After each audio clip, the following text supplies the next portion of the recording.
and I'll teach you, I'll teach you the So calculating your rate of return can be a problem. You're basically bringing in the timeline to your unrealized and realized gains. There could be a lot of administrative work here, and you want to make it very simple. You want to simplify it, but you want the rate to be accurate.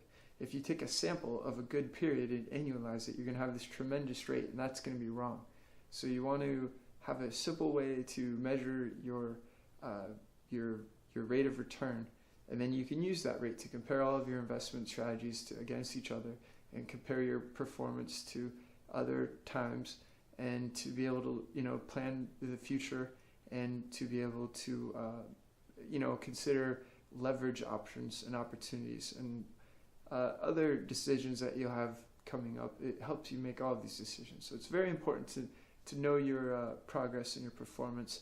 It's just you want to simplify it. You don't want to spend too much time figuring this part of it out. It's an internal record, so even if it's not right, as long as it's consistent, it can work for you. So if your periodic investment is done every week or 2 weeks, I'll look back every 90 days. I'll take an average of the balance of the 90 days, and then I'll look back on a monthly basis and calculate the realized gains and the dividends. The first thing I'll do is I'll insert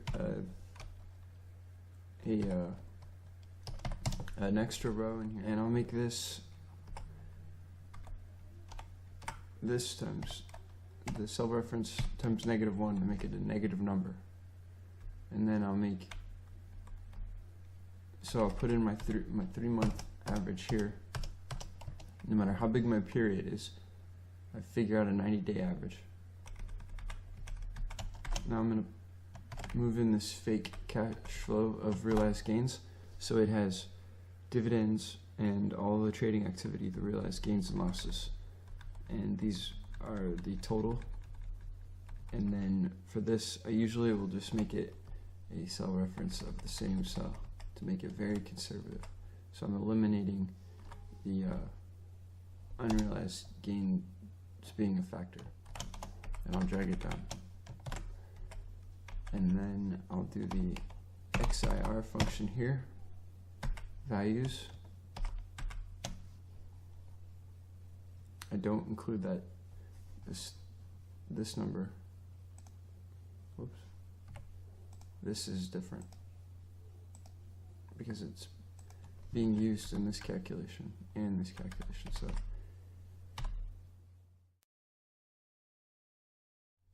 here's the values, and here's the dates.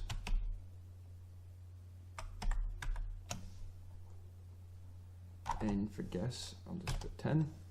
It doesn't matter, it's a guess. And you get 6.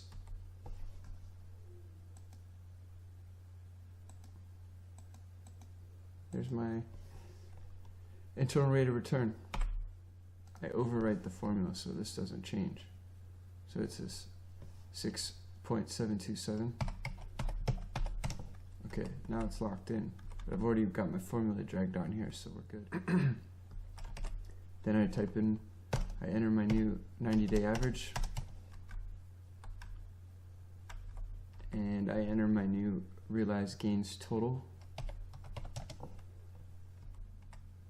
and my rate has increased. So now I'm going to add the anchors.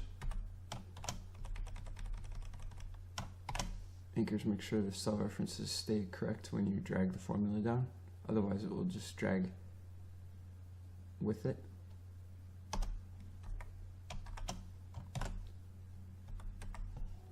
Now it's working. I overwrite this. I enter my new 90-day average, and I enter my new realized gains total. And there's our new rate, which is now falling. Very simple, very quick, relatively accurate enough. Conservative at best, which is, I'd rather be conservative in my own internal reporting. As long as I do it consistent across different strategies, I get the results I'm looking for.